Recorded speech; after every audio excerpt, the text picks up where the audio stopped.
Special thanks to our 5 awesome channel members: Jeffrey Miles, Sean, Pro Gamer, The Hunter Chick, Commander Falks, and super thanks sender, Spenjoya. Thank you so much for making the future and every projects possible. Let me also say welcome back, buddies. And for those new to the channel, you're also welcome to D Colony.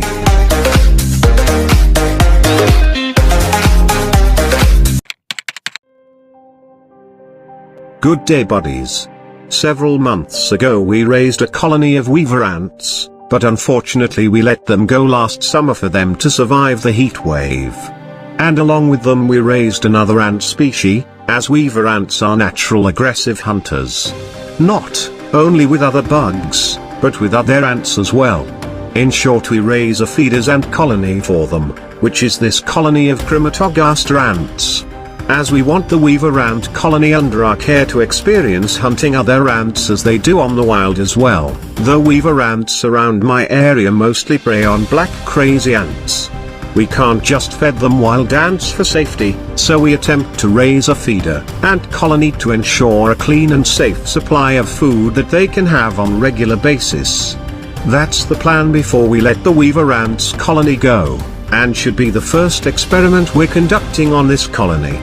Even without the weaver ants we continue to raise the supposed to be a feeders colony, as more experiments still waiting for us to improve our ant keeping, especially on this species. This colony is exposed to natural day and night cycle without covers on their nest, which they pretty adjusted after a few weeks.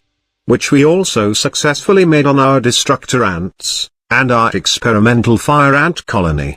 Another test we'll run on this colony is we'll only give them one type of roach for sustenance, to see if they can tolerate it and thrive.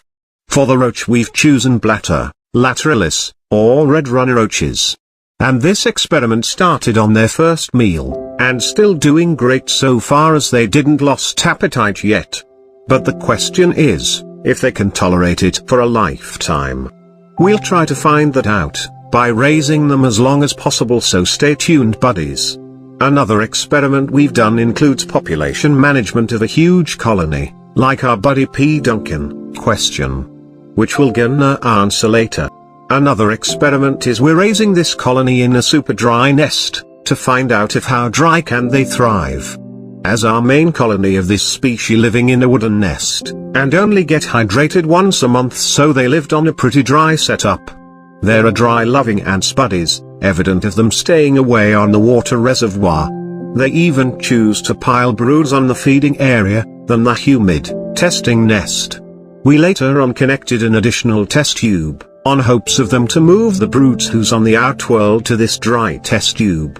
As feeding and maintenance gets challenging with them present in the area, their founding test tube started to run out of water, which is good, so the dry nest test can officially start.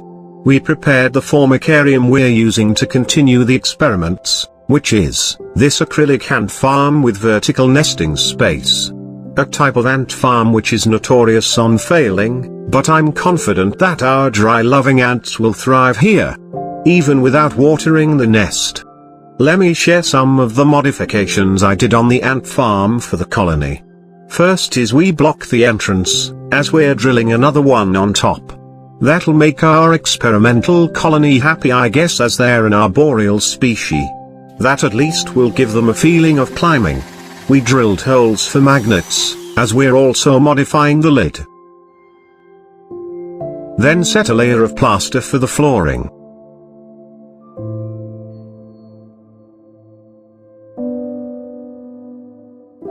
Then erect this driftwood leading to the nest entrance. I want the barrier under the lid, so we cut an acrylic glass to replace the real lid.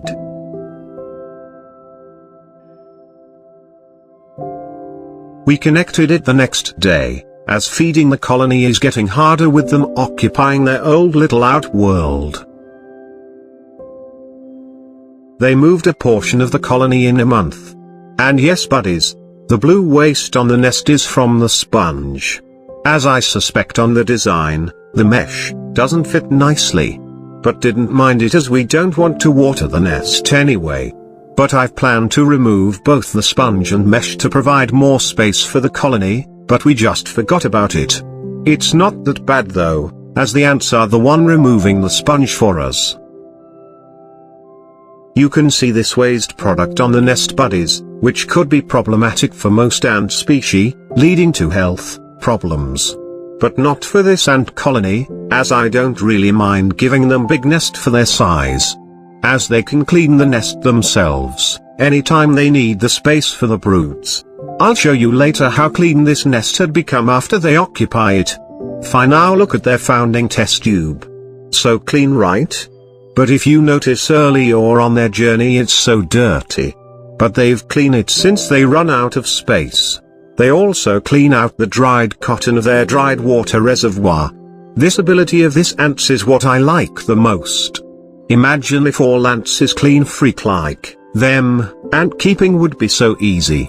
Anyway, one of the most time-consuming job on keeping this species is refilling their water feeders, as this ants won't leave them alone.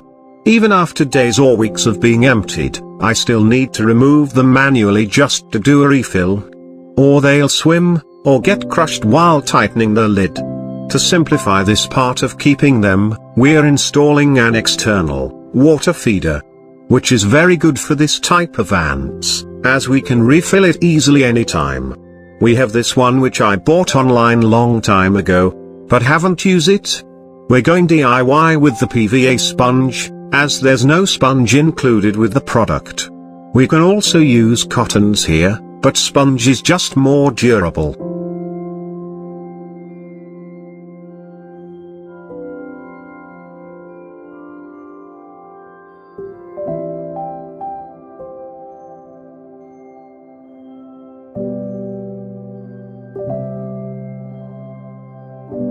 We'll move this one a bit, as we're setting the external water feeder on this expansion hole.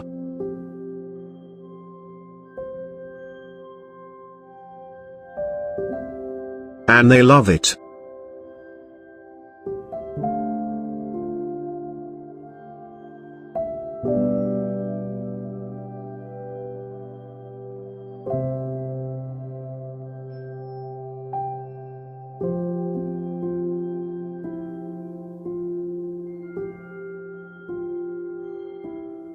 We can't put the nut now, as it's surrounded with ants.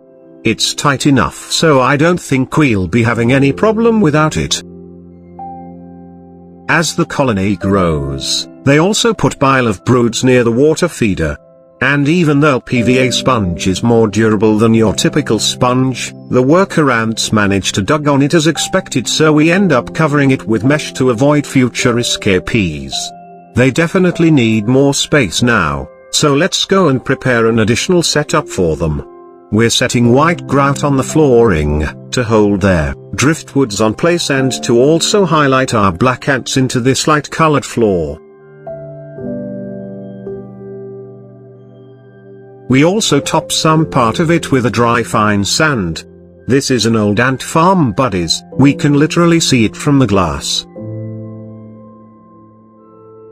We also remove the test tube tower, and the space for it. Just drilled another for watering, and vents over here which we covered with mesh.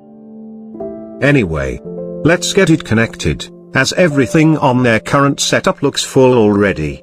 We'll definitely eliminate their founding setup this time, and just connect the two acrylic ant farms together. As the queen has already vacated the place long time ago, and currently here on the dry vertical nest.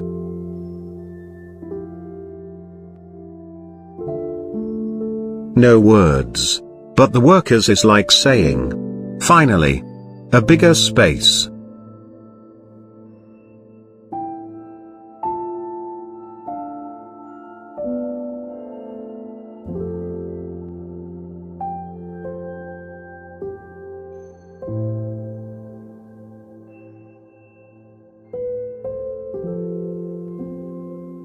Let's transfer the feeding plates as well, and give them lattes and sugar water, which is the only food they had in the past several months. They're not picky at all, So I guess our experiment will succeed, as I can see them thriving with just this type of foods. We transferred their old setup inside, so they can collect some of the broods left within.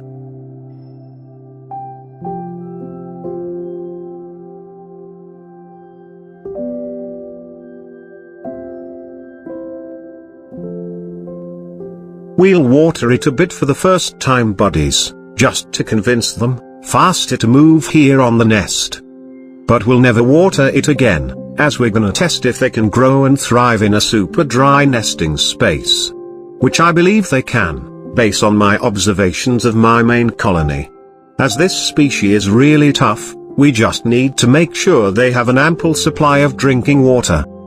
And here we are, buddies, a month after the addition of the second ant farm. The colony now on their 7th month and continue to thrive with the experiments going on. They're doing great so far on this super dry nest where the queen is located. There's no way we can water this one, as you can see the sponge has been completely removed by the ants.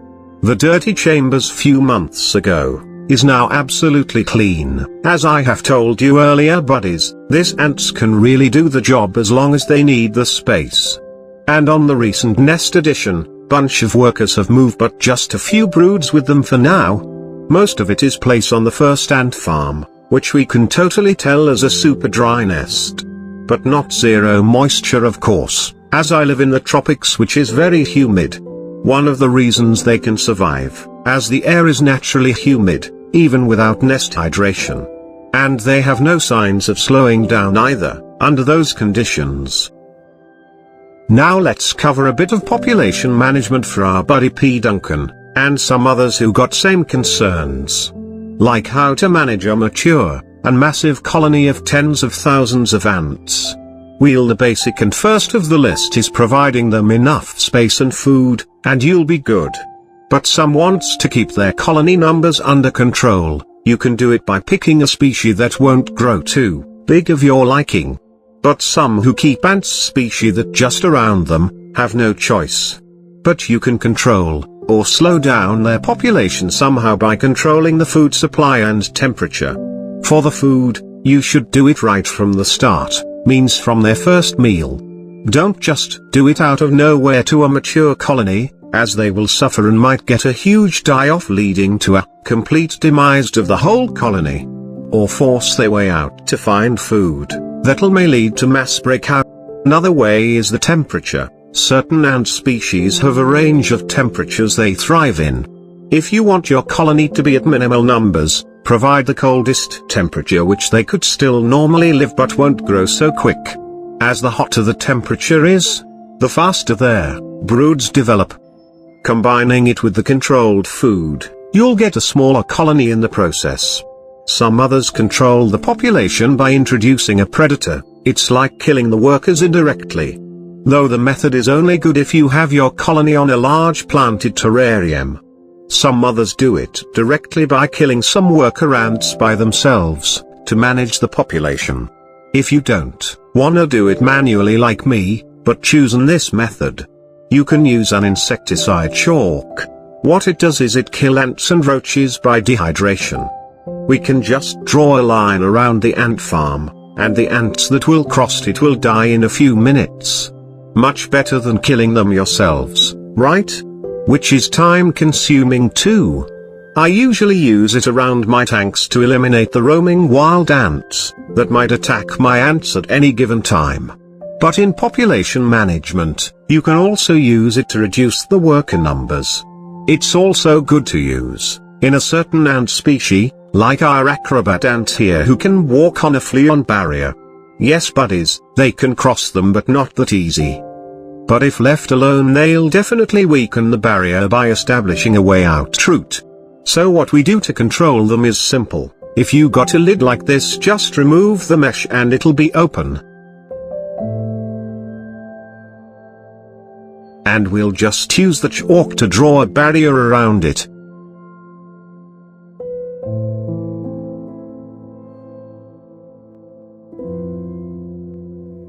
And just place it back. The few ants that manage to cross the fleon will be eliminated by the chalk. preventing them to come back to the colony, to establish a way out route pheromones. Don't feel bad for the few dead ants in a day, as in the wild it happens normally. Not all ants that go out to look for food will be able to come back to their respective colonies, as some are killed/eaten by predators. And some are killed by you, or people around them by unconsciously stepping on them. If your ant farm don't have a lid like this, you can simply draw the line on the opening. Or make a flat form like this that you could draw the barrier and place it around the opening. What it does additionally is prevent a massive breakout of your huge colony of pet ants, especially saving your smaller colony who's just around them even if you're not at home when the breakout happened.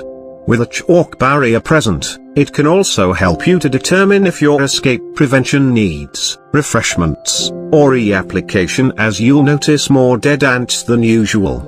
Anyway, this chalk is effective for 7 to 14 days, depends on humidity levels, so what I do is apply them once a week to keep everyone on check.